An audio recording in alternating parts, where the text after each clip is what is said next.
装修真的是边装边修，我说那句话是有道理的哈。电视的问题处理好了，已经换货了，师傅马上上门安装。然后接下来我还有一个更麻烦的事情，待会儿我把电视机装完了过后，我再告诉你们哈。可以了，安逸得很。电视师傅已经给我安装好了哈。实话实说，厂家给我换电视的速度让我自己都感到很惊讶，非常快哈。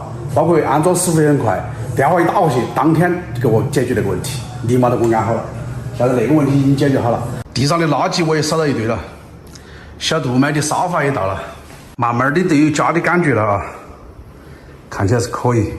这是小杜最喜欢的搭配颜色。接下来我要处理的问题就是这个问题，冰箱。安装师傅把冰箱给我拆出来过后，今天往里面一推，才发现尺寸不对头，我就跟商家那边确认了一下，那个尺寸跟我做那个尺寸是有区别的。我弟弟最开始给我提供的那个冰箱尺寸是他家里面最早用的那款冰箱尺寸，但是最终呢，他也改了那个尺寸，他就没有把那个纠正过来，然后他就把最早那一份尺寸图纸就发给了我，那就是我照他的尺寸做的现在那个强冰箱的尺寸。现在那个尺寸有啥子问题呢？高度不够，两边的宽度宽了，所以说那个柜子要再改，整个柜体两边要把它缩短一点，上面的高度呢要加高一些，又要麻烦老表来给我改柜子。那个冰箱不可能再去退了哈，因为冰箱是没问题的。之前电视机为什么要退呢？是因为电视机屏幕碎了，然后整个里面的液晶的那个液体漏出来了。那个无所谓哈，有点小问题，改动是很正常的。家里面装修难免会遇到一些那样尺寸不符、那样尺寸不符的问题，那些都是小事情，就是稍微呢花一点点时间啊进行一下改动就可以了。现在我要把那个位置的尺寸呢报给那个做柜子的厂家，要麻烦他们过来把我那个稍微进行一下改动，那个问题就可以完美的解决了。说并不算是很大的问题哈，只是说呢冰箱暂时在那个地方存放几天就可以了。哎呀，一步一步的解决问题，我们离那个装修结束就更近了一步了。现在把卫生打扫一下，我就回去了，安逸。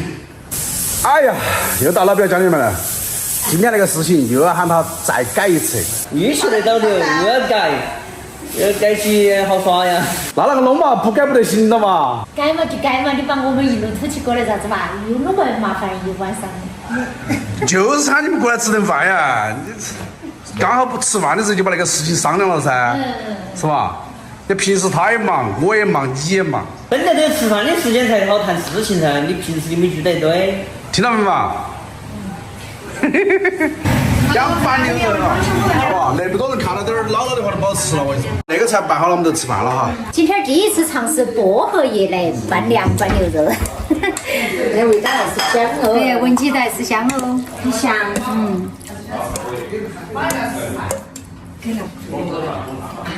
开饭了！开饭！你看嘛，你不是说来谈事情的嘛，结果搞一口还是来吃饭的。哎呀，吃饭就吃饭，把饭吃饱了再慢慢说事情。怎么嘛哈？哎呀，那一桌子菜，我的天嘞！今天晚上把你们吃得哟，安逸得很，是吧？那我多少钱？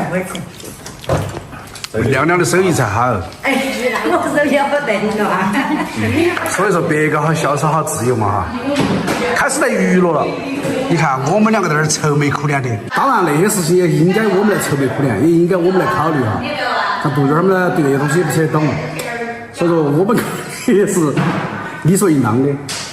接下来我们那些尺寸啊，包括很多东西都要去进行修改、进行调整。